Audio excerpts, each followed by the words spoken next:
கிருபையும் இரக்கமுள்ள எங்கள் ஆண்டவரே, இந்த காலை வேளைக்காய் நன்றியோடு துதிக்கிறோம். இந்த நாளில் உம்முடைய நாமத்தை நாங்கள் மகிமைப்படுத்தும்படியா, உம்மை ஆராதிக்கும்படியாய் கூடி வந்திருக்கிறோம்.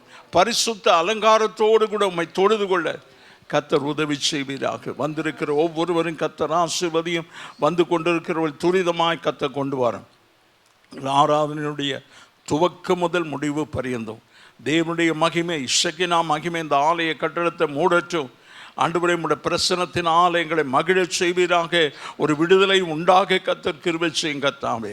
பாடல் ஆராதனை, துதி ஆராதனை, சங்கீதம், சாட்சி சகலவற்றையும் கர்த்தரே பொறுப்பெடுக்க வேணுமா ஜெபிக்கிறோம்.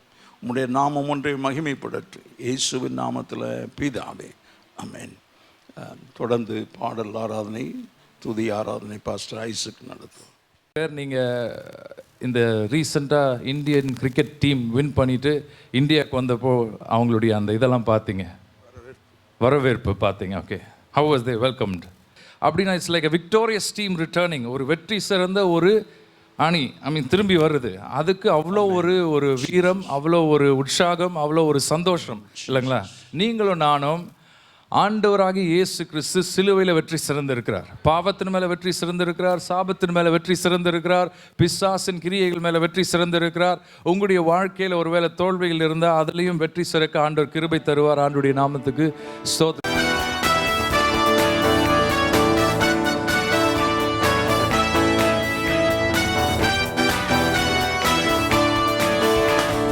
வெற்றி கோடி பிடித்திடுவோம், நாம் உயிர நடை நடந்திடுவோம். வெற்றி கோடி பிடித்திடுவோம். பக்கத்தில் இருக்கிறவங்களை பார்த்து சொல்லுங்க மறுபடியும், வெற்றி கோடி, வெற்றி கோடி பார்த்து சொல்லுங்க. Tell the others. Oh yes Lord, வெற்றி கோடி பிடித்திடுவோம், நாம் வீர நடை நடந்திடுவோம். வெள்ளம் போல சாத்தான் வந்தாலும் ஆவினாமே கோடி பிடிப்பான். வெள்ளம் போல சாத்தான் வந்தாலும் ஆவினாமே கோடி பிடிப்பான். அஞ்சாதே என் மகனே, நீ அஞ்சாதே என் மகனே, அஞ்சாதே என் மகளே, நீ அஞ்சாதே என் மகளே. வெற்றி கோடி பிடித்திடுவோம், நாம் வீர நடை நடந்திடுவோம். வெற்றி கோடி பிடித்திடுவோம், நாம் வீர நடை நடந்திடுவோம். காடானாலும் மேடானாலும் கர்த்தருக்கு பின் நடப்போம். காடானாலும் மேடானாலும் கர்த்தருக்கு பின் நடப்போம். கலப்பையில் கை வைத்திட்டோர் நாம் திரும்பி பார்க்க மாட்டோம். கலப்பையில் கை வைத்திட்டோர் நாம் திரும்பி பார்க்க மாட்டோம்.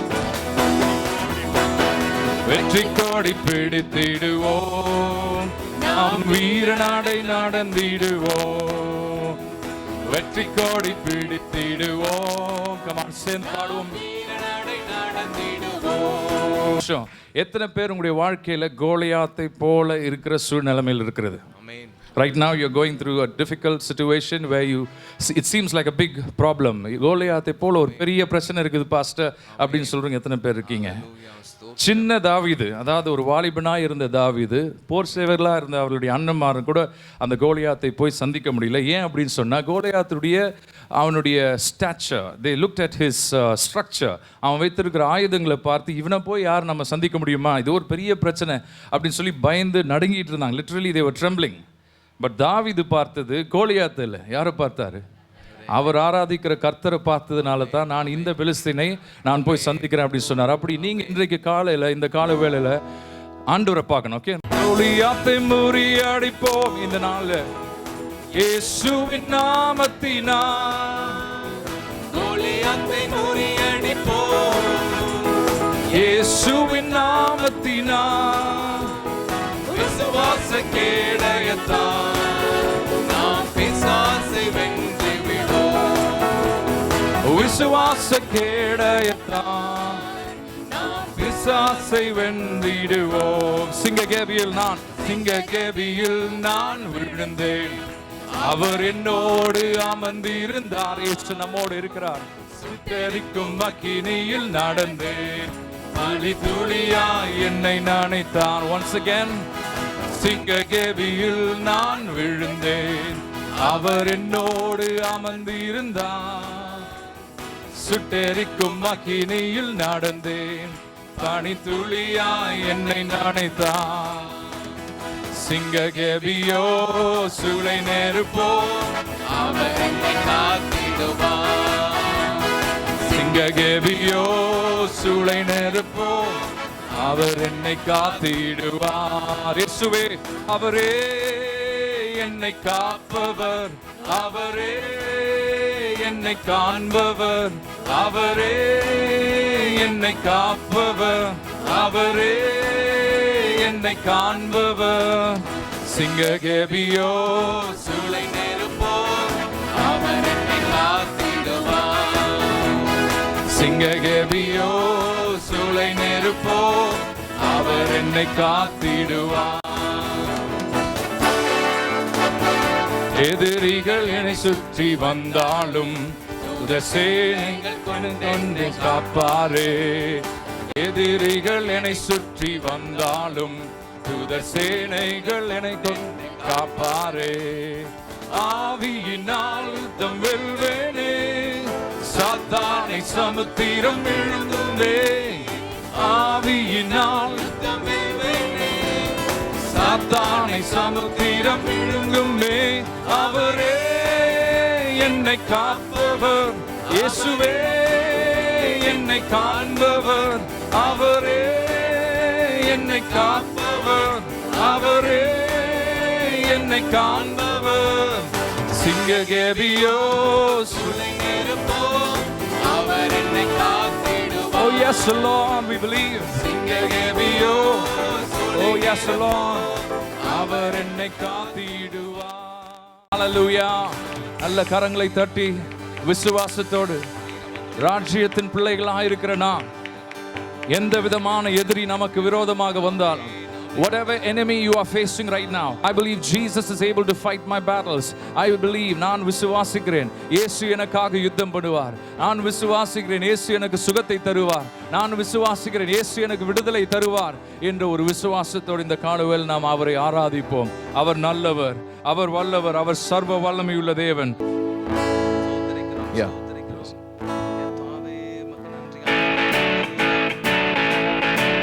நல்ல கரங்களை தட்டி விசுவாசத்தோடு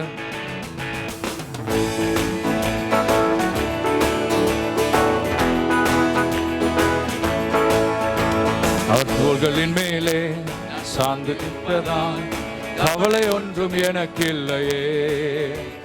என் தேவைகள் எல்லாம் அவர் பார்த்து கொள்வதால் கர்த்தருக்குள் மகிழ்ந்திருப்பேனே.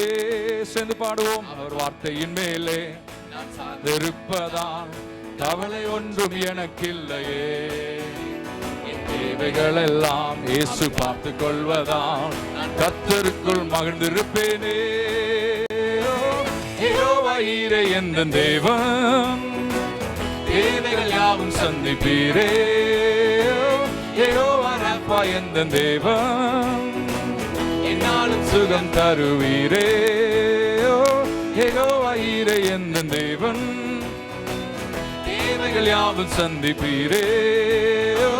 யெகோவா ராப்பா எந்த தேவன், என்னாலும் சுகம் தருவீரே. மரண இருளின் பள்ளத்தாக்கில் நடக்க நேர்ந்தாலும் என்னப்பா என்னோடு இருப்பதாலே பயப்பட மாட்டேன். விசுவாசத்தோடு சொல்லுங்க. என்னப்பா என்னோடு இருப்பதாலே பயப்பட மாட்டேன். எனக்கு விரோதமாய் ஆயிரங்களும் 10,000 எழுந்தாலும் அஞ்சிட மாட்டேன். எனக்கு விரோதமாய் ஆயிரங்களும் 10,000 எழுந்தாலும் அஞ்சிட மாட்டேன். யெகோவா ஈரே எந்த தேவன், பாடுங்க. தேவைகள் யாவும் சந்திப்பீரே. யெகோவா ராப்பா எந்த தேவன், என்னாலும் சுகம் தருவீரே. யெகோவா ஈரே எந்த தேவன், தேவைகள் யாவும் Oh yes Lord, we believe. என்னாலும் சுகம் தருவீரே. ஒரு சிலர் நீங்க ஒருவேளை நீங்க பாட்டு பாடிக்கிட்டு இருக்கலாம், ஆனா ஒருவேளை நீங்க உங்களுடைய வாழ்க்கையில உண்மையாகவே அதை விசுவாசிப்பதற்கு முடியாமல், இதை செய்வாரா கர்த்தர், இது என்னுடைய வாழ்க்கையில செய்வாரா, மற்றவங்களை செய்திருக்கிறார், என்னுடைய வாழ்க்கையில் இப்படி இருக்கிறது, இதை செய்வாரா அப்படின்னு சொல்லி ஒருவேளை கேள்வியோடு நீங்க இருக்கலாம்.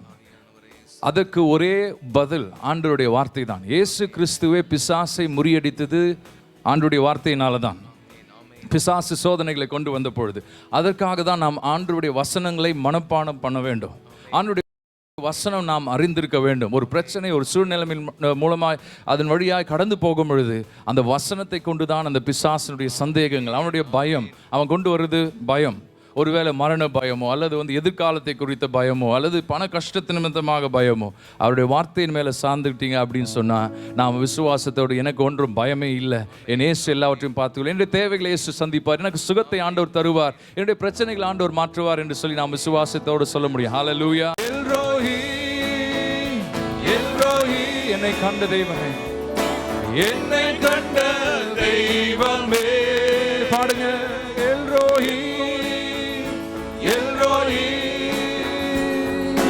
என்னை கண்ட தெய்வமே, உம்மை உயர்த்துகிறோம், வாழ்த்துகிறோம், வணங்குகிறோம், உம்மை உயர்த்துகிறோம், வாழ்த்துகிறோம், வணங்குகிறோம். L Shaddai, L Shaddai, L Shaddai.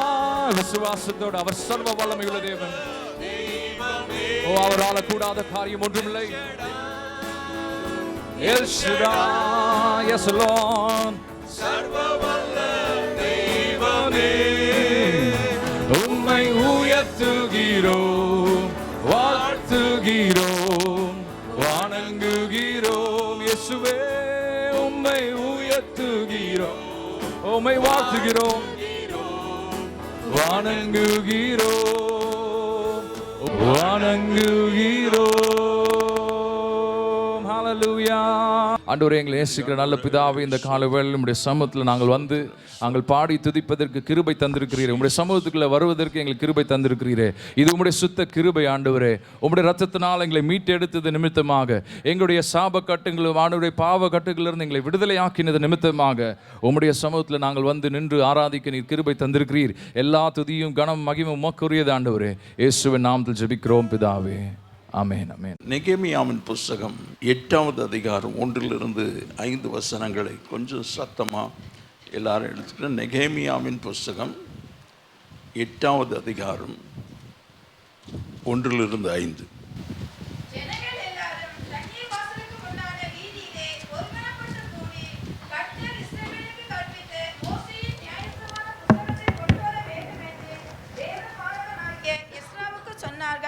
அப்படியே 7ஆம் மாதம் முதல் தேதியிலே ஆசாரியனாகிய எஸ்ரா நியாயப்பிரமாணத்தை புருஷரும் ஸ்திரீகளும் கேட்டு அறியத்தக்க அனைவரும் ஆகிய சபைக்கு முன்பாக கொண்டு வந்து தண்ணீர் வாசலுக்கு முன்னான வீதிக்கு எதிரே இருந்து காலமே தொடங்கி மத்தியானம் மட்டும் புருஷருக்கும் ஸ்திரீகளுக்கும் கேட்டு அறியத்தக்க மற்றவர்களுக்கு முன்பாக அதை வாசித்தான். சகல ஜனங்களும் நியாயப்பிரமாண புஸ்தகத்திற்கு கவனமாய் செவி கொடுத்தார்கள். வேதபாரகனாகிய எஸ்ரா அதற்கென்று மரத்தால் செய்யப்பட்ட ஒரு பிரசங்க பீடத்தின் மேல் நின்றான். அவன் அண்டையில் அவனுக்கு வலது பக்கமாக மத்தத்தியாவும் செமாயாவும் அனாயாவும் உரியாவும் இல்கியாவும் மாசியாவும், அவனுக்கு இடது பக்கமாக பெதாயாவும் மீசாவேலும் மல்கியாவும் அசுமுவும் அஸ்பதானாவும் சகரியாவும் மெசுல்லாமும் நின்றார்கள். எஸ்ரா சகல ஜனங்களுக்கும் உயர நின்று சகல ஜனங்களும் காண புஸ்தகத்தை திறந்தான். அவன் அதை திறந்தபோது ஜனங்கள் எல்லாரும் எழுந்து நின்றார்கள். ஆண்டவருக்கு மகிமை உண்டாவதாக. இன்றைக்கு என்னுடைய செய்தியினுடைய தலைப்பு ஆவிக்குரிய மறுமலர்ச்சி. இஸ்ரவேல் ஜனங்கள் பாபிலோனில் 70 வருஷம் அவர்கள் சிறைப்பிடிக்கப்பட்டு அங்கே வாழ்ந்தார்கள். மிகுந்த நிந்தையும் அவமானத்தையும் அங்கே அடைந்தவர்களாக இருந்தார்கள். அவர்கள் சிறைபிடித்து கொண்டு போகப்படுகிறார்கள் என்றால், சிறைபிடித்து கொண்டு போகப்படும் போதே அவமானப்படுத்தி தான் கொண்டு போவார்கள். சங்கிலியிலான கட்டப்பட்டிருப்பார்கள். ஆண்டவருக்கு ஸ்தோத்திரம். அவர்கள் அப்படியே வரிசையாக நடக்கணும், பல மைல் தூரம். அந்த இராணுவம், சிறைப்பிடிக்கப்பட்டதான அந்த இராணுவம் அவர்களை முன்னின்று நடத்துவார்கள். ஆண்டவருக்கு ஸ்தோத்திரம். அங்கே போனவர்களும் நிந்தையும் அவமானத்தையும் சகித்து கொண்டிருக்கிறார்கள். இங்கே தப்பி மீந்திருக்கிறவர்களும் அப்படித்தான் இருக்கிறார்கள். நெகேமியா 1வது அதிகாரம் 2வது வசனத்தை வாசிப்போம். என் சகோதரரில் ஒருவனாகிய ஆனானியும் வேறே சில மனுஷரும் யூதாவிலிருந்து வந்தார்கள். அவர்களிடத்தில் நான் சிறையிருப்பில் மீண்டு தப்பின யூதரின் செய்தியையும் எருசலேமின் செய்தியையும் விசாரித்தேன். அதற்கு அவர்கள், சிறையிருப்பில் மீந்திருக்கிறவர்கள் அந்த தேசத்திலே மகா தீங்கையும் நிந்தையும் அனுபவிக்கிறார்கள். எருசலேமின் அலங்கம் இடிப்பட்டதும் அதன் வாசல்கள் அக்னியால் சுட்டரிக்கப்பட்டதுமாய் கிடக்கிறது என்றார்கள். ஆண்டவருடைய நாமம் மகிமைப்படுவதாக. அங்கே தப்பி மீந்திருக்கிறவர்கள், எருசலேமிலேயே ஒன்றுக்கும் உதவாத, அதாவது வயதில் மூத்தவர்கள், நடக்க முடியாதவர்கள், மற்ற எந்த விதத்திலையும் அவர்களை உபயோகிக்க முடியாத இருக்கிறவர்களை அங்கேயே விட்டுட்டு போனாங்க. அவங்க என்ன செய்கிறாங்க என்றால், அந்த தேசத்தில் மகா தீங்கையும் நிந்தையும் அனுபவிக்கிறார்கள். எருசலேம் இடிக்கப்பட்டதும் அதன் வாசல்கள் அக்னியால சுட்டெரிக்கப்பட்டதுமாய் கிடக்கிறது என்றார்கள். ஆண்டவருக்கு ஸ்தோத்திரம். இந்த செய்தியானது அங்கிருந்து வந்தவர்களிடத்தில் நெகேமியா கேட்டு தெரிந்து கொண்டிருக்கிறார். ஆண்டவருக்கு ஸ்தோத்திரம். சில வேளையில் சில செய்தியை கேள்விப்படுகிறோம். எங்கேயோ ஒரு விபத்து நடக்கிறது, அங்கே அந்த விபத்தை குறித்து கேள்விப்படுகிறோம். ஒருவேளை நமக்கு அறிமுகமானவர்களோ நம்முடைய குடும்பத்தினரோ அதில் இருப்பார்களானால் அதை விசாரித்து அவர்கள் எல்லாரும் பத்திரமாக இருக்கிறார்களா என்று கேட்போம். அப்படியே அவங்கெல்லாம் ரொம்ப நல்லா சேஃபாக இருக்கிறாங்கன்னா சரி, மற்றவர்களை குறித்து நமக்கு கவலை இல்லை. ஆண்டவருக்கு ஸ்தோத்திரம்.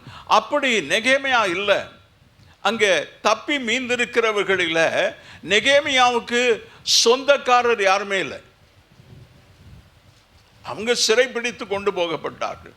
அவங்க சிறைப்பிடிக்கப்பட்ட போது அங்கே தேசம் எப்படிப்பட்ட நிலைமையில் இருந்தது என்று அவர்களுக்கு தெரியாது. அங்கிருந்து வருகிறவர்களை விசாரிக்கும் போது அவர்கள் சொல்லுகிறார்கள், அந்த தேசம் அலங்கம் இடிக்கப்பட்டிருக்கிறது, அதன் வாசல்கள் சுட்டெரிக்கப்பட்டிருக்கிறது என்று சொல்கிறார்கள். ஆண்டவருக்கு மகிமை உண்டாவதாக. அதை கேட்ட உடனேயே சரி அப்படியா இருக்கட்டும்னு இல்லாம அடுத்த வசனத்தை வாசிப்போம். இந்த வார்த்தைகளை அவன் கேட்டபோது அவன் உட்கார்ந்து அழுதான். அவனுக்கும் அவன் குடும்பத்துக்கு சம்பந்தம் இல்லை. அவன் தேசத்தான், அவன் இனத்தான், அவனுடைய தேசம், அந்த தேவ ஜனங்களுடைய தேசமாகிய இஸ்ரேல் தேசம், எருசலேம் பட்டணம், அதில் இருக்கிறவர்கள் மகா தீங்கையும் நிந்தையும் அனுபவிக்கிறார்கள் என்பதை கேட்டு அவன் உட்கார்ந்து அழுகிறான். இன்றைக்கு சபை எந்த நிலைமையில் இருக்கிறது? யார் கேடா கெட்டு போனா எனக்கு என்ன என்ற நிலைமையில் இருக்கிறோமா? நம்ம மூக்குக்கு அடியில் அப்படி என்றால் நம்ம அக்கம் பக்கத்தில் எத்தனை பேர் பாவத்தில் செத்து கிடக்கிறான். சாரா இன்றைக்கு உங்களுக்கு தெரியும், எங்கே பார்த்தாலும் கொலையும் கொள்ளையும் அதிகரித்து கொண்டே இருக்கிறது. ஆண்டவருக்கு ஸ்தோத்திரம். ஏதோ அது ஒரு செய்தி கேட்டுட்டு ஒரு நாள் 2 நாள் ஆண்டவர் நாமம் மகிமைப்படுவதாக. ஆனால் அப்படி இல்லாதபடி இவர் கேள்விப்பட்ட உடனேயே அந்த தேவ சனத்தின் மீது கரிசனை உள்ள ஒரு மனுஷன், நெகேமியா என்கிற அந்த பெயருக்கு யெகோவா எனக்கு ஆறுதல் என்ற அர்த்தம். யெகோவா என் ஆறுதல் அல்லது யெகோவா எனக்கு ஆறுதல் என்ற எபிரேய மொழியில் இருக்கிற அந்த பெயருக்கு அர்த்தம். ஆண்டவருக்கு ஸ்தோத்திரம். நெகேமியா புஸ்தகத்தினுடைய மைய கருப்பொருள் என்ன? அலங்கத்தை கட்டுவது. அதற்காக தான் அங்கே வருகிறார். அவருக்கு சொல்லப்படுகிற செய்தி அதுதான். என்ன செய்தி? இந்த 4வது வசனத்தை வாசிங்க. இந்த வார்த்தைகளை கேட்டபோது நான் உட்கார்ந்து அழுது சில நாளாய் துக்கித்து உபவாசித்து மன்றாடி பரலோகத்தின் தேவனை நோக்கி, பரலோகத்தின் தேவனாகிய கர்த்தாவே, உம்மில் அன்பு கூர்ந்து உம்முடைய கற்பனைகளை கைக்கொள்ளுகிறவர்களுக்கு உடன்படிக்கையும் கிருபையும் காக்கிற மகத்துவமும் பயங்கரமான தேவனே, உமது அடியாராகிய. சம்பவம் எருசலேமில் நடக்கிறது. கேள்விப்படுகிறவன் பாபிலோன்ல இருக்கிறான், அரசாங்க உத்தியோகத்தில் இருக்கிறான், ராஜாவுக்கு பக்கத்தில் இருக்கிறான். அவனுக்கு எந்த பிரச்சனையும் இல்லை. எப்படி நமக்கு தெரியும் அவனுக்கு எந்த பிரச்சனையும் இல்லைன்றா? இவன் இதை கேள்விப்பட்டு துக்கத்தோடு தான் வேலைக்கு போகிறான். அவன் ராஜாவுக்கு பானபாத்திரக்காரனாக இருக்கிறான். மிக முக்கியமான ஒரு வேலை, ரொம்ப முக்கியம். இவன் சாப்பிட்டு பிறகுதான் ராஜாவுக்கு அந்த ஆகாரத்தை கொடுப்பான். இவங்க குடித்த பிறகுதான் ராஜாவுக்கு குடிக்கக்கூடிய பானத்தை கொடுப்பாங்க. ஏன்னா அதில் ஏதாகிலும் விஷம் கலக்கப்பட்டிருக்கிறதா, ராஜாவை கொல்வதற்கு ஏதாகிலும் சதி நடக்கிறதா என்பதை பார்ப்பதற்காக இவன், அது ஒரு உயர்ந்த பதவி தான். நான் ஒவ்வொரு நாளும் நெகேமியா செத்து தான் பிழைக்கிறான். ஏன்னா ஒருவேளை அதில் யாராகிலும் அதில் விஷத்தை கலந்திருப்பான்னா முதல்ல குடிக்கிறது அவன் தான். குடிச்சிட்டு அவன் உயிரோடு இருக்கிறான் பார்த்த பிறகு தான் ராஜாவுக்கு கொடுக்கிறார்கள். அப்படி என்றான் very risky job. Every day he risks his life. அவனுடைய வாழ்க்கை ஒவ்வொரு நாளும் ஒரு அச்சுறுத்தலாகவே இருக்கிறது. அப்படிப்பட்ட சூழ்நிலையில் அவன் தன்னுடைய காரியத்தை மறந்து அவன் அதை நினைக்கவில்லை. அங்கே தேவ ஜனங்கள் படுகிற நிந்தை வேதனை. இந்திய தேசத்தில் ஒரு 70களில் ஆண்டவருக்கு ஸ்தோத்திரம், ஒரு 50 ஆண்டுக்கு முன்பதாக தரிசன பாடலாய் எமில் ஜெபசிங் அண்ணன் அந்த பாடலை எழுதினான். இந்தியர்கள் பரலோகத்தை நிரப்பணும், அது சரியில்லை என்று சொல்லி ஒரு சிலர் பரிசுத்த பரலோகத்தை நிரப்பணும். அவர் பாடினது தரிசனம். அவருக்கு இந்தியாவின் மீது பாரம் இருந்ததுனால இந்தியர்கள் பரலோகத்தை நிரப்பணும். இன்றைக்கும் ஒருவேளை 3% என்று சொன்னால் ஒரு 4 அல்லது 5 கோடி ஜனங்க தான் ஆண்டவரை அறிந்தவர்கள். ஒட்டு மொத்தமாக கத்தோலிக்க, புராட்டஸ்டன்ட், ஆவிக்குரிய சபை, எல்லா சபைகளையும் சேர்ந்து ஒட்டு மொத்தமாக ஒரு 5 கோடி இருக்கலாம். மீதி 140 கோடியில் மீதி என்ன ஆகிறது? ஆண்டவருக்கு ஸ்தோத்திரம். அதனால் இந்த ஜனத்தின் மீது அன்றைக்கு கரிசனையோடு பாரத்தோடு அண்ணன் எமில் ஜெபசிங் அவர்களும் ஒரு நல்ல வேலையில் இருந்து ப்ரொஃபஸராக, வாத்தியாராக தெரியல, ப்ரொஃபஸராக இருந்தார்னு நினைக்கிறேன். வேலையை ராஜினாமா செய்துவிட்டு அவர்களெல்லாம் சேர்ந்து தான் நண்பர் சுவிசேஷ ஜெபக்குழு என்கிற ஜெபக்குழுவை ஏற்படுத்தி அந்த ஜெபக்குழுவில் அநேக பாடல்களை அவர் எழுதினார். மந்தையில் சேரா, இந்தியாவில் கோடி கோடியாக இருக்கிறது. ஆன்ம பாரத்தோடு தேடுவோர் யார்? ஆண்டவர் நம்ம பார்த்து இந்த காலை வேளையில் கேட்கிறார். we cannot be like this. ஆண்டவருக்கு ஸ்தோத்திரம். மௌனம் சாதிக்கிறவளாக இருக்க முடியாது. வேதத்தை தியானிக்க வேண்டும், ஜெபிக்க வேணும். ஜெபித்தாதான் கர்த்தர் நமக்கு ஏதாகிலும் ஒன்று சொல்லுவார். ஆண்டவருக்கு ஸ்தோத்திரம். நன்மை பெற்ற நாம் ஆண்டவரை மகிமைப்படுத்தணும். அல்லேலூயா. ஆண்டவருக்கு ஸ்தோத்திரம். ஒவ்வொரு நாளும் நான் ஆண்டவருக்கு நன்றி சொல்லாமல் இருக்கிறது இல்லை. நானும் பாஸ்டர் ஐஸுக்கும் முந்தின நாள் ஆஃபீஸ் ரூமில் ஜெபம் பண்ணி கொண்டு இருந்தோம். அப்போ சொன்னேன், எல்லா தயவுக்கும் எல்லா சத்தியத்துக்கும் நான் எவ்வளவேனும் பாத்திரம் அல்ல என்று யாக்கோபு சொல்கிறார். அது எனக்கு ரொம்ப பிடித்தமான வசனம். 2 பரிவாரங்களை அனுப்பிவிட்டார், ஆனால் அவர் அந்த பக்கத்தில் தனிமையாக இருக்கிறார். He didn't have anything, even though he had 2 groups of people. வேலைக்காரர், ஆடு மாடு மந்தை எல்லாம் இருந்தது, எல்லாத்தையும் அனுப்பிட்டு தனிமையாக இருக்கிறார். இப்போ ஆண்டவரோடு கூட போராடுகிறார் இரவெல்லாம். ஆண்டவரத்தில் அவர் கேட்குறது, ஆண்டவரை நீர் என்னை ஆசீர்வதிக்க வேணும். ஏன்? ஏற்கனவே 2 பரிவாரங்கள் இருக்கிறது, எதற்காக உனக்கு ஆசீர்வாதம் வேண்டும்? நீங்களும் நானும் இன்னும் திருப்தி அடையாமல் இருக்கிறோம். பணம் சம்பாதிக்க வேணும் நம்ம குடும்பத்துக்கு, பிள்ளைகளுக்கு. ஆண்டவருக்கு ஸ்தோத்திரம். இங்கே இருக்கிறவங்கள பார்த்து கேட்குறேன், உங்களுக்கு உங்கள் பெற்றார் பணத்தை சேர்த்து வச்சாங்களா? இல்லைல்ல. இப்போ நீங்கள் உங்கள் பிள்ளைகளுக்கு சேர்த்து வைக்கிறீங்களே, என்ன அர்த்தம்? அது உங்களை எப்படி ஆண்டவர் சின்ன பிராயத்திலிருந்து இன்றைக்கு வரைக்கும் நடத்தினாரோ, இந்த தேவனை அண்டிக் கொண்ட ஜனம் பாக்கியம் உள்ளது. நல்ல கைகளை தாட்டி ஆண்டவரை மகிமைப்படுத்துவோம். அவரை அண்டிக் கொண்ட ஜனம் பாக்கியம் உள்ளது. அவரை அண்டிக் கொண்டவர்கள், ஆண்டவருக்கு ஸ்தோத்திரம்.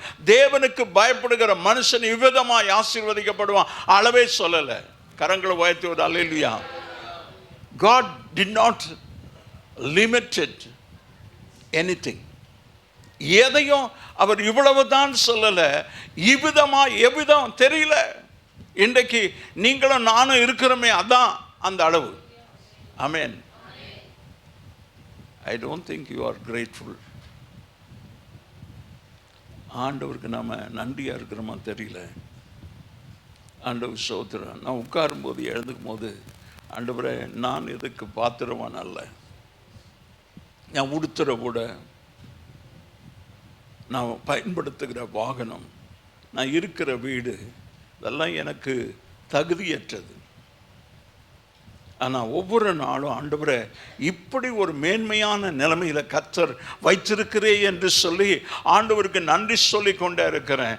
ஏன் யாக்கோபை கர்த்தர் ஆசீர்வதித்தார்? யாக்கோபை பார்த்து ஆண்டவர் சொல்றாரு, இரவெல்லாம் போராடினான், அவன் நீ என்னை போகட்டும் விடு என்று சொல்கிறான்.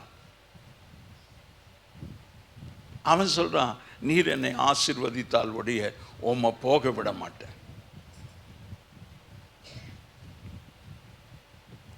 ஆண்டவர் சொல்றாரு, நீ மனுஷரையும் தேவனிடத்திலும் மனுஷனையும் போராடி ஜெயம் கொண்டா, அதனால உன் பேர் யாக்கோபு அல்ல, இஸ்ரவேல் என்று பெயர் மாற்றப்படும். அப்படி யாருடைய பெயரெல்லாம் மாற்றப்பட்டிருக்கிறதோ அவர்கள் தேவனால விசேஷித்த விதமாய் தெரிந்து கொள்ளப்பட்டவர்களாக இருக்கிறாங்க. ஆமேன், ஆமேன்.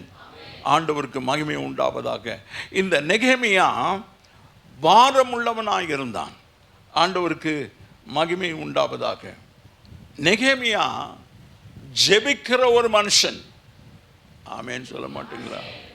நெகேமியா ஒரு வீரமுள்ள மனுஷன். அவனை பார்த்து எத்தனையோ கேலி பரியாசம், நிந்தைகள், அவனுடைய வாழ்க்கைக்கு அச்சுறுத்தல். சன்பலாத்து, தோபையா, கெஷூராம், அவங்க 3 பேரும் சேர்ந்து இந்த அலங்கத்தை கட்டக்கூடாது, இந்த ஜனங்கள் இப்படியே நசுக்கப்பட்டவர்களாகவே இருக்க வேண்டும் என்று அவர்கள் எதிர்த்து வந்தார்கள். நெகேமியா அதை பார்த்து பயப்படவே இல்லை. ஆண்டவருக்கு ஸ்தோத்திரம். அவமானத்தை இவன் கட்டுகிறது, ஒரு நரி ஏறி போனா அது இடிந்து விடும் என்று சொன்னார்கள். It did not bother. It did not even taken into his ears. அதை கவனிக்க கூட இல்லை. ஏனென்றால் அவனோடு கூட இருக்கிற தேவன் பெரியவர் என்பது தெரியும். அந்த தேவனுடைய ஒத்தாசை இல்லாமல் அவன் அந்த பாபிலோன் தேசத்திலிருந்து இங்கே வந்து அந்த ராஜாவுடைய கடிதம் கட்டவும் அதற்குண்டான எல்லா காரியத்தையும் அங்கே அந்த பணம் போதவில்லை என்றால் அந்த கஜானாவில் இருக்கிறதை நீ வாங்கி கொள்ளலாம் என்று பெர்மிஷன் கொடுத்தார். ஆனால் நெகேமியா அதை வாங்கலை. அவன் சொந்த பணத்திலிருந்து ஆண்டவருடைய அலங்கத்தை, அந்த தேவனுடைய நகரமாகிய எருசலேமின் அலங்கத்தை கட்டினான். கரங்களை உயர்த்தி. Even though God, the king Artaxerxes, allowed him to take anything if you are not sufficient. உனக்கு போதலைன்னா கஜானாவில் நீ எடுத்துக்கிட்டு நீ வாங்கிக்க. ஆனால் இவருடைய சொந்த சம்பாத்தியத்தில் அந்த அலங்கத்தை கட்டினார். 52 நாட்களுக்குள்ள அதை கட்டி முடித்தார். ஆண்டவருக்கு மகிமை உண்டாவதாக. நெகேமியா 6:15 வசனத்தை வாசிக்கும். அப்படியே அலங்கமானது 52 நாளைக்குள்ளே கட்டப்பட்டு எலூஸ் மாதம் 25ஆம் தேதியிலே முடிந்தது. அவனுக்குள்ள இருந்த உறுதிப்பாடு, அவனுக்குள்ள இருந்த அந்த ஜெப வைராக்கியம், ஆண்டவர் மேல் இருந்த அந்த விசுவாசம் 52 நாள்ல கட்டி முடிச்சிட்டான். ஆண்டவருக்கு மகிமை உண்டாவதாக. 4 கிலோமீட்டர் தூரம் அந்த அலங்கம்.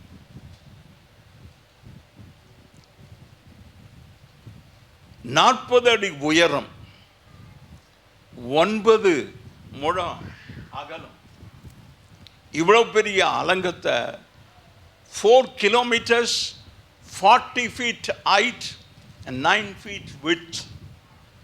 இதை 52 நாள்ல கட்டி முடிக்கிறான். அங்கே பாபிலோன்லேருந்து இவனோடு கூட வந்தவர்கள் 2000 பேர். இவனுக்கு முன்னால எஸ்ராவோடு வந்தவர்கள் 50,000 பேர்.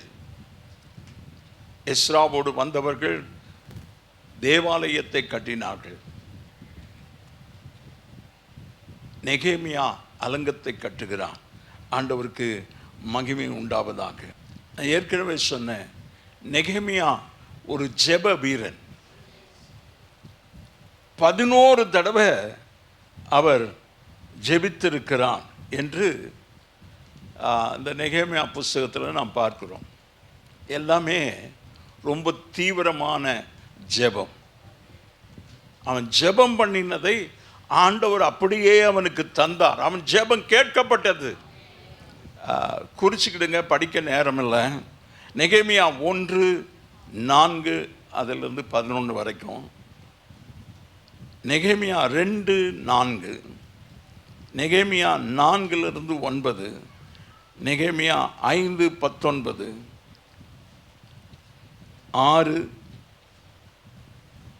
9, 14, 13ஆம் அதிகாரம் 14, 22, 29, 31, 11 தடவை எரேமியா ஆண்டவரிடத்தில் ஜெபித்திருக்கிறார்.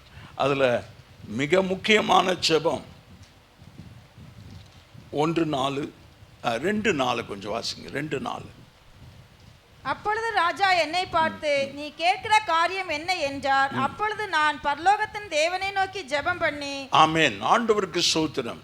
ராஜா கேட்கிறான், பா என் பக்கத்துல நிக்கிற, உனக்கு ஏதோ பிரச்சனையோட என் பக்கத்தில் நிற்கிற, எனக்கு பானபாத்திரம் கொடுக்க, எனக்கு குடிக்கிறதுக்கு கொடுக்க என் பக்கத்தில் நிற்கிற, something wrong in your life. ஆனால் உன் முகத்தை பார்த்தா அது உனக்கு வியாதி இல்லை. கரங்களை உயர்த்தி. மனதின் துக்கம். எனக்கு அருமையான தேவ ஜனமே, உங்களுக்கு ஏதோ பிரச்சனை வியாதி என்று சொன்னா, ஆண்டவரிடத்தில் ஜெபிக்கும் போது கர்த்தர் சொல்றதை தான் சொல்றேன். உங்களுக்கு சரீர பிரகாரமான வியாதி இல்லை. It's not a physical ailment. இங்கே ஒரு 10 பேராவது உட்கார்ந்து இருக்கீங்க, நான் ஜெபம் பண்ணி சொன்னேன், உங்களில் அப்படி வியாதி இல்லை. ஆனால் ரொம்ப சீரியஸாக சொன்னாங்க, உனக்கு ஆப்ரேஷன் பண்ணணும்.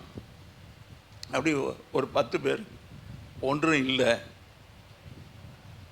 இப்போ எல்லா டெஸ்டையும் எடுத்த பிறகு ஒன்றும் இல்லைன்னா என்ன அர்த்தம்? அப்போ சரீர பிரகாரமாக no physical ailment, something wrong spiritually. ஏதோ ஒரு ஆவிக்குரிய போராட்டம் உனக்கு விரோதமாக பிசாசு ஏதோ உன்னை செய்கிறான். ஆண்டவருக்கு ஸ்தோத்திரம். அதனால் உடனேயே அந்த பாராமீட்டர்ஸ் உனக்கு சொன்ன உடனேயே வேதத்தை திறந்து வாசித்து வேர் ஐ ஹவ் கான் ராங், நான் எங்கே ஆண்டவரை விட்டு தூரமாக போயிருக்கிறேன், ஆண்டவருக்கு விரோதமாக எங்கே செயல்பட்டிருக்கிறேன் என்பதை செக் பண்ண வேண்டியது நம்முடைய கடமை. ஆண்டவருக்கு மகிமை உண்டாவதாக. அப்படி நல்ல ஜெபிக்கிற மனுஷன், ஒவ்வொரு ஜெபமும், அந்த ஜெபம் கேட்ட உடனே அந்த ராஜா கேட்ட உடனேயே பரலோகத்தின் தேவனை நோக்கி ஜெபம் பண்ணி ராஜாவை பார்த்து ராஜாவுக்கு சித்தமா இருந்து அடியேனுக்கு உமது சமூகத்தில் தயை கிடைத்ததானால் என் பிதாக்களின் கல்லறைகளில் இருக்கும் பட்டணத்தை கட்டும்படி யூதா தேசத்துக்கு நீர் என்னை அனுப்ப வேண்டிக் கொள்கிறேன். Leave application. ஆமென். யாரெல்லாம் லீவ் லெட்டர் எழுதுவீங்க? நல்ல கையை பார்த்து காட்டுங்க. யாரும் எழுத மாட்டீங்களா? எல்லாரும் எழுதியிருக்கோம். பள்ளிக்கூடத்தில் 4வது 5வதுலேயே லீவ் லெட்டர் எழுத சொல்லி கொடுத்துருக்கீங்க. எல்லாம் கையை கீழே போட்டு உட்காந்துருக்குறீங்க. கையை வைத்து காட்டுவான். ஆண்டவர் ஸ்தோத்திரம். சரி, என்ன காரணம் சொல்வீங்க? எல்லாருமே I am suffering with fever, suffering with stomach Ek. Stomach ஏக்கு சொல்லும் போதே அது பொய். ஏன்? அது யாராலும் கண்டுபிடிக்க முடியாது. ஜுரம்னா உடனே கை வச்சு பார்த்து கண்டுபிடிச்சிருவாங்க. வயிற்று வலினா அது டாக்டர்கிட்ட போய் பல டெஸ்ட் எடுத்து அப்படி தான் கண்டுபிடிக்க முடியும். அப்புறம் டாக்டர் சில நேரத்தில் படுக்க வச்சு அவர் இந்த பக்கம் அந்த பக்கம், அந்த நாட்களில் 40 வருஷத்துக்கு முன்னால். இப்போ உடனே எக்ஸ்ரே எடு, இதை எடு, ஸ்கேன் எடுன்னு சொல்கிறான். ஆண்டவர் ஸ்தோத்திரம். அந்த பக்கம் அந்த நாட்களில் ஒன்றுமே இல்லை. படுக்க வச்சுட்டு இந்த கையை மேலே வச்சு அது மேலே தட்டி பார்ப்பார். வலது பக்கம் தட்டி பார்ப்பார், இடது பக்கம் தட்டி பார்ப்பார், கீழே தட்டி பார்ப்பார். சரி, ஒன்றும் இல்லை, பிரச்சனை இல்லை, போன்னு சொல்லிடுவார். ஆண்டவருக்கு ஸ்தோத்திரம். ஆனால் நான் எதுக்காக இதை சொல்கிறேன்னா, நீங்கள் சொல்கிற மாதிரி ஸோ நீங்கள் முடிக்கும்போது என்ன கேட்பீங்க? யாராவது சொல்ல முடியுமா? Leave letter kindly. ஆமாம், பிரிட்டிஷ்காரன் காலத்தில் 70 ஆண்டுகளுக்கு முன்பதாக ஐ ப்ரே 1 days லீவ். யாருக்கா தெரியுமா? somebody at my age. அப்போ I pray 1 days leave. இப்போ இதை தான், அது எங்கேருந்து வந்ததுன்னு பார்த்தா நெகேமியா தான். அவர் பரலோகத்தின் தேவனை நோக்கி ராஜாவை பார்த்து விண்ணப்பம் பண்ணி, வாசிங்க அதை, 4வது வசனம் தான் சிஸ்டர். அப்பொழுது ராஜா என்னை பார்த்து நீ கேட்கிற காரியம் என்ன என்றார். அப்பொழுது நான் பரலோகத்தின் தேவனை நோக்கி ஜெபம் பண்ணினேன். I prayed unto my God. நல்ல கரங்களை உயர்த்தி. ஜெபம் இல்லாத வாழ்க்கை. அவன் ராஜா கேட்ட உடனே ராஜா எனக்கு லீவ் வேணும்னு சொல்ல. ஆமென். அவனுக்கு வேண்டியது என்ன? லீவ் தான். ஆனா அவன் ஜெபம் பண்ணிட்டு ராஜாவுக்கு சொல்றான், நான் என் பிதாக்களுடைய கல்லறை இருக்கிற பட்டணத்தை கட்டும்படி யூதா தேசத்துக்கு நீர் என்னை அனுப்ப வேண்டிக் கொள்கிறேன் என்றேன். ஆமென். அப்பொழுது ராஜஸ்திரீயும் பக்கத்தில் உட்கார்ந்திருந்தாள். ராஜா என்னை பார்த்து உன் பிரயாணம். 2 பேரும் சாங்ஷன் பண்றாங்க சேர்ந்து. ஆமென். மனைவி பக்கத்தில் இருந்தா யாராவது இப்படி கேட்டா, ஒரு முறை அவனும் கேட்டுக்கிறான், நீயும் பேசாம உன் இஷ்டத்துக்கு சொல்றிய, கேட்டிருப்பாங்களா இல்லையா? அதனால தான் அங்கே போட்டிருக்கிறாங்க. இப்போ வாசிங்க சிஸ்டர். அப்பொழுது ராஜஸ்திரியும் பக்கத்தில் உட்கார்ந்திருந்தா ராஜா என்னை பார்த்து உன் பிரயாணம் எத்தனை நாள் செல்லும், நீ எப்பொழுது திரும்பி வருவாய்? அதாவது லீவ் லெட்டர் எழுதுறவங்க தான் கேட்கணும். Kindly grant me 2 days leave, grant me 3 days leave. ஜுரத்துக்கெல்லாம் 2 days 3 days எல்லாம் சொல்ல முடியாது. எங்கேயோ ஊருக்கு போகிறேன்னா தான் அப்படி சொல்ல முடியும். ஆண்டவர் சொல்லு, எழுதுறவங்க தான் சொல்லியிருக்கணும். ஆனால் ராஜா கேட்குறார், உனக்கு பிரயாணம் எத்தனை நாள் செல்ல, உனக்கு எவ்வளவு நாள் வேணும் லீவு? பிறகு நீ எப்பொழுது திரும்பி வருவாய் என்று கேட்டார். இவ்வளவு காலம் செல்லும் என்று நான் ராஜாவுக்கு சொன்னபோது என்னை அனுப்ப அவருக்கு சித்தமாயிற்று. ஆமென் சொல்லுமா. All happened with a half a minute prayer. ஒரு அரை நிமிஷம் பரலோகத்தின் தேவனை நோக்கி விண்ணப்பம் பண்ணினா நல்ல கைகளை தட்டி ஆண்டவருக்கு ஸ்தோத்திரம். என்ன கேட்டா நான் கொஞ்சம் அவசரம் கொடுக்க, என்ன கேட்டா ஆண்டவர் தெரியல ராஜா, எவ்வளோ தெரியல, 2-3 மாதம் கூட ஆகலாம், தெரில, அந்த அலங்கத்தை போய் கட்டணும், ஆண்டவருக்கு ஸ்தோத்திரம். அப்புறம் கொஞ்சம் அப்படி போகும்போது அங்கே எனக்கு பெர்மிஷன் வேணும், விசா வேணும், அங்கே காவலர்கள் என்னை விடணும், அதுக்கப்புறம் அந்த காட்டில் கொஞ்சம் மரமெல்லாம் வெட்டிக்கிறதுக்கு கொஞ்சம் பெர்மிஷன், இதெல்லாம் அவர் கேட்கவே இல்லை. Everything was granted by the king. நல்ல கரங்களை உயர்த்தி எல்லாமே ராஜா அவனுக்கு சாங்ஷன் பண்றான். நீ எத்தனை நாள் சொல்லி, சரி போயிட்டு வா. போகும்போது அங்கே வனத்தில் இருக்கிற அந்த அதிகாரிகளுக்கு எனக்கு கடிதம் வேணும், மரத்தை வெட்டி கொள்ளணும். ஆண்டவருக்கு ஸ்தோத்திரம். எல்லாத்தையும் கொடுத்து கரும்பையும் கூலியும் கொடுக்குறேன். ஜெபம் அப்படி மாற்றும். ஆமேன்னு சொல்லுவோமா? ஜெபம் அப்படி மாற்றும். நெகேமியாவுடைய வாழ்க்கையில் ஜெபம் அவனுடைய வாழ்க்கையில் ஒரு பெரிய ஒரு மாற்றத்தை கொண்டு வந்தது. ஆண்டவருக்கு ஸ்தோத்திரம். இப்போ அவர் போகிறார், எவ்வளோ நாளெல்லாம் தெரியாது. ஆண்டவருக்கு ஸ்தோத்திரம். அது எவ்வளோ நீளம் இவருக்கு ஒன்றுமே தெரியாது. இவர் யார்? Is he a engineer? Is he a civil engineer? No. Have he constructed any building before? இதுக்கு முன்னால் ஏதாவது கட்டடம் கட்டியிருக்காரா? இல்லை. 4 கிலோமீட்டர். இதை வாசித்து கொண்டு போது யோசித்தேன், அந்த வேலூர் அந்த கோட்டை அதை சுற்றி எவ்வளோ தூரம் இருக்குது தெரியல. அதுக்குள்ளே ஒரு பட்டணம் இருந்தது. ராஜா அங்கே தான் இருந்தார். ஆண்டவருக்கு ஸ்தோத்திரம். 4 கிலோமீட்டர், 40 அடி உயரம், 9 அடி அகலம். உங்களுக்கு தெரிலனா உங்கள் ரூம் 10x10 ரூமில் தம்பி கன்ஸ்ட்ரக்ஷன் பண்ணோம். 10x10 தான். எங்கள் வீட்டில் இருக்கிற அறையெல்லாம் 10x10 தான். அதுக்கு மேலே இப்போது மாஸ்டர் பெட்ரூம்னா ஒரு வேளை 12x15 இருக்கலாம். ஆண்டவருக்கு மகிமை உண்டாவதாக. ஆனால் அந்த 10 அடி ரூம் அளவு அதனுடைய விட்த்து. நம்ம இப்போது 3/4 அடி. நான் எங்கேயோ இருந்தேன், எங்கேயோ அங்கே பார்த்து கொண்டிருந்தேன். அது 1.5 அடி சுவர். 1.5 அடி. நீங்கள் அதை அப்படியே பாதி ஆக்கிட்டாங்க. இப்போ அதிலும் பாதி ஆக்கிட்டாங்க. எவ்வளோ? 4 இன்ச்சு. ஆண்டவருக்கு ஸ்தோத்திரம். நேற்றும் நான் அந்த மேலே வீட்டில் இருந்து பார்த்துக்கிட்டு இருந்தேன். அங்கே கட்டடம் கட்டி கொண்டிருக்கிறார்கள் அந்த பக்கத்து வீட்டில். இடையில இருக்கிற சுவர் 4.5 இன்ச்சு. அதில் பல மடங்கு. இதை ஒரு மனுஷனால் 52 நாட்களுக்குள்ள எப்படி கட்ட முடியும்? கர்த்தர் அவனோடு கூட இருந்தார். ஆண்டவருக்கு மகிமை உண்டாவதாக. ஒருவேளை இவரோடு 2000 பேர் போகிறாங்க, ஏற்கனவே 50,000 பேர் அங்கே இருக்கிறாங்க.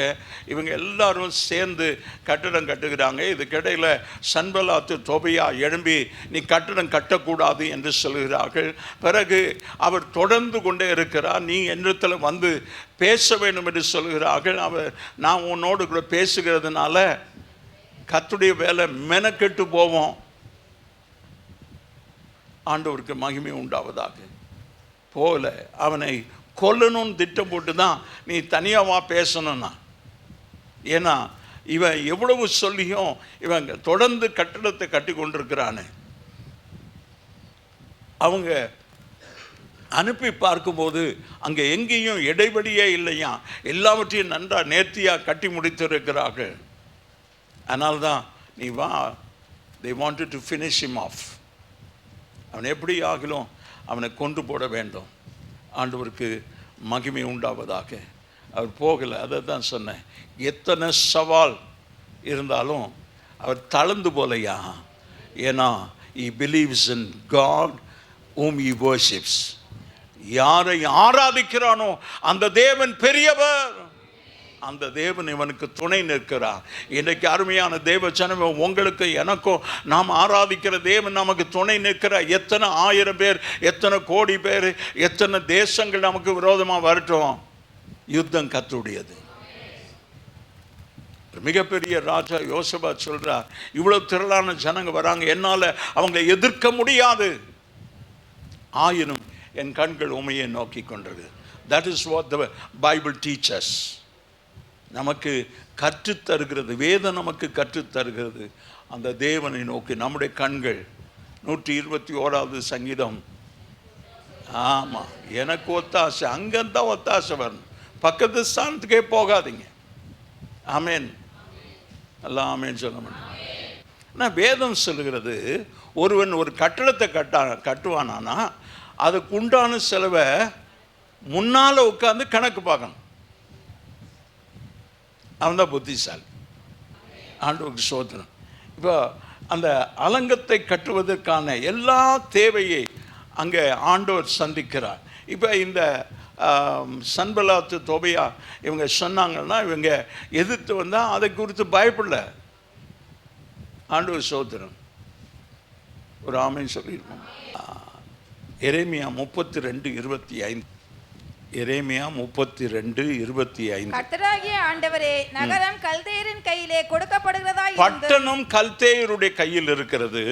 தேவரீர் என்னை நோக்கி, நீ உனக்கு ஒரு நிலத்தை விலைக்கிரயமாக கொண்டு அதற்கு சாட்சிகளை வை என்று சொன்னீரே என்றேன். அப்பொழுது கர்த்தருடைய வார்த்தை எரேமியாவுக்கு உண்டாகி அவர் நான் மாம்சமான யாவருக்கும் தேவன் என்னால செய்யக்கூடாத அற்புதம் அதிசயமான காரியம் ஒன்று உண்டோ, கைகளை தட்டி ஆண்டவரை மகிமைப்படுத்துவோம். ஆண்டவர் எரேமியாவோடு பேசுறாரு, என்னால செய்யக்கூடாத அதிசயம் ஒன்றுமே இல்லை.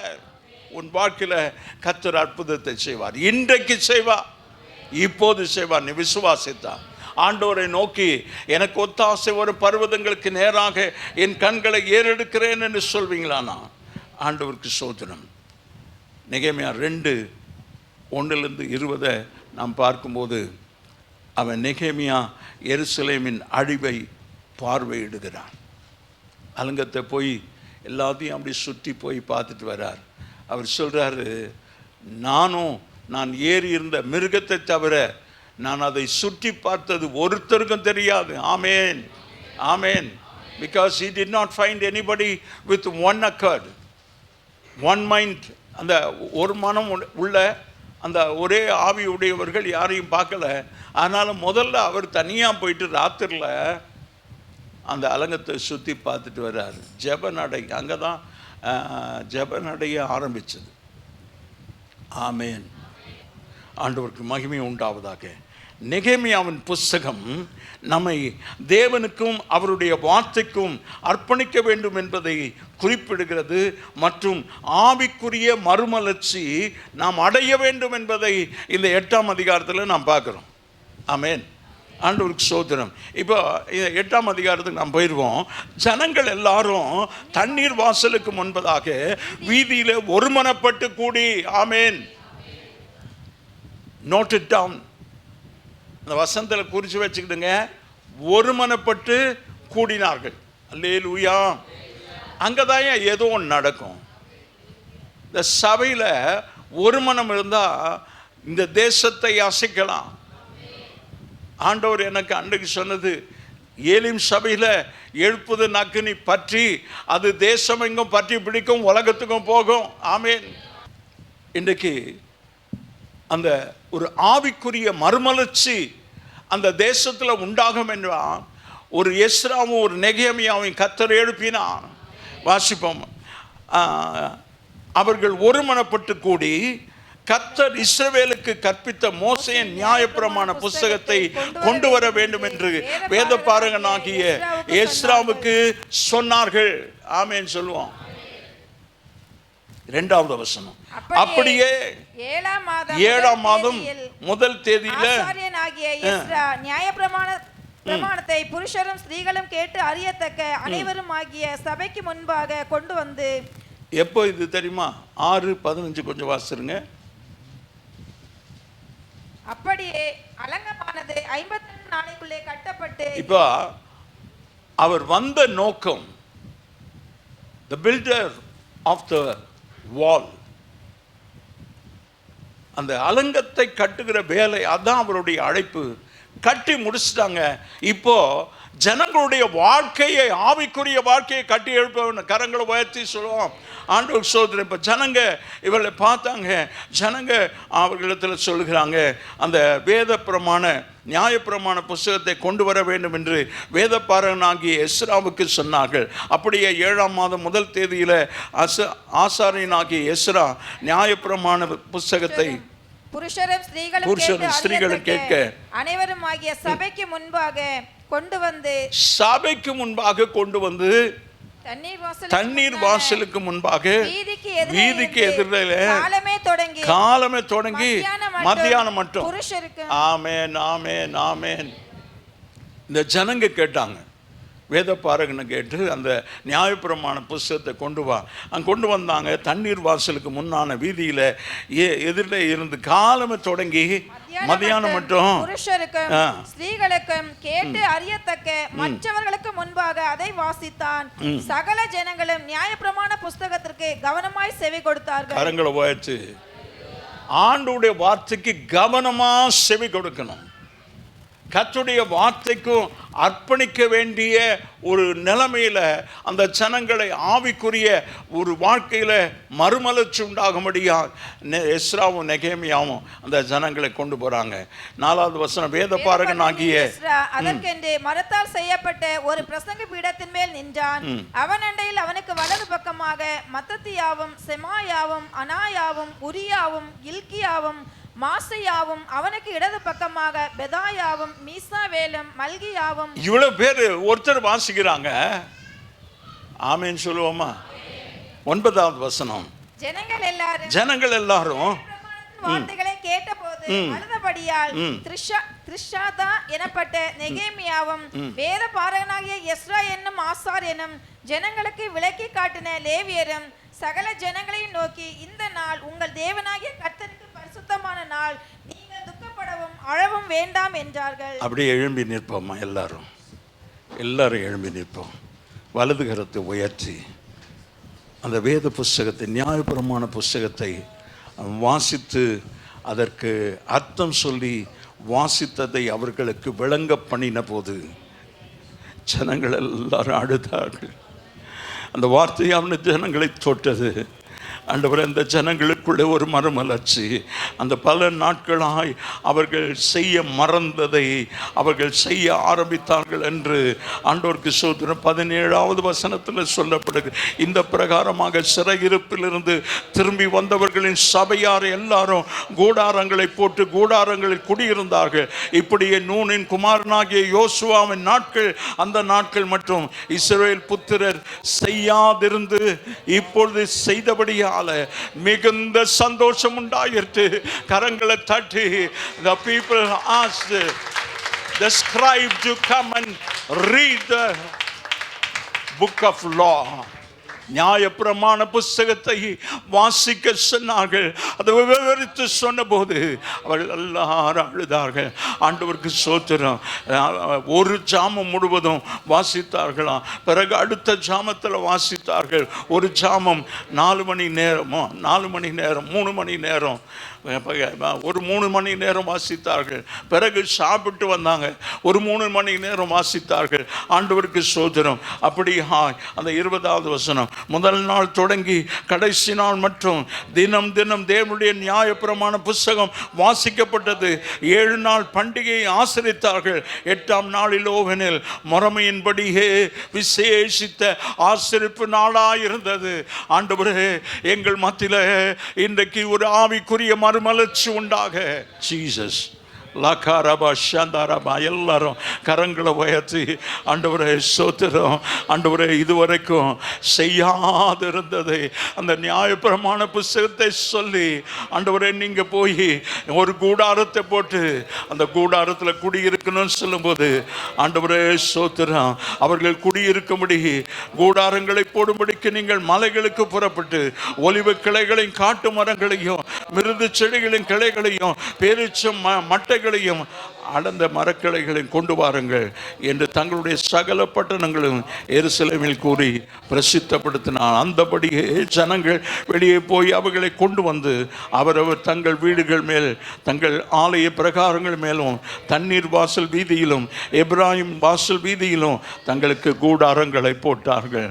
இவ்வளவு காலமாக செய்யாதிருந்தது 17வது வசனம் அப்படி செய்தார்கள். Thank you God, thank you God.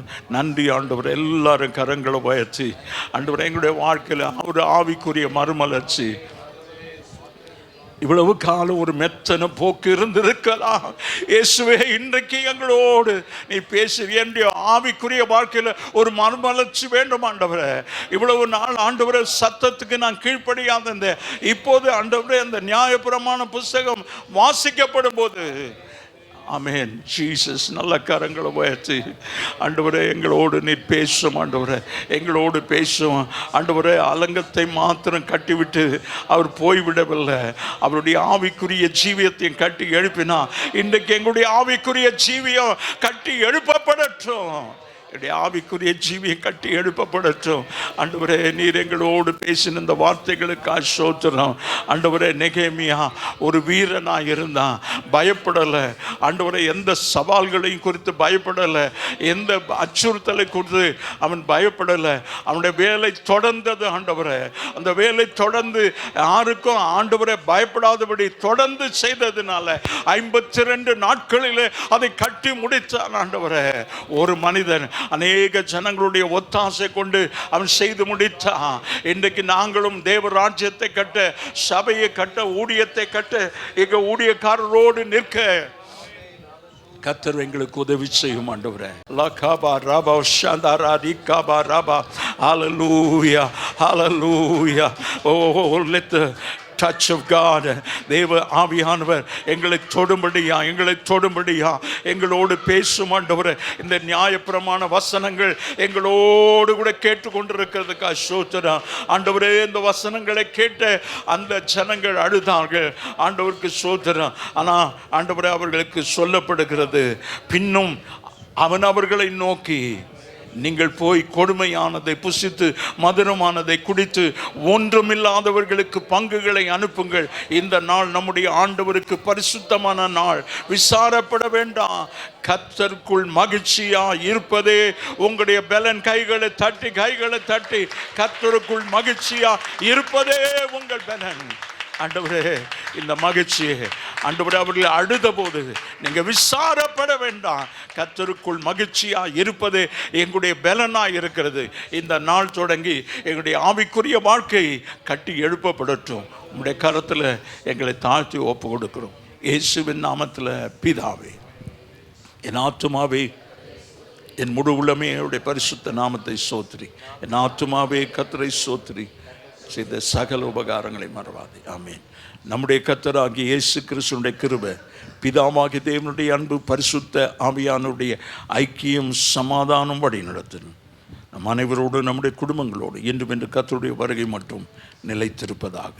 ஆமேன். அல்லேலூயா, அல்லேலூயா, அல்லேலூயா. கர்த்தர் உங்களை ஆசீர்வதிப்பார். God bless you.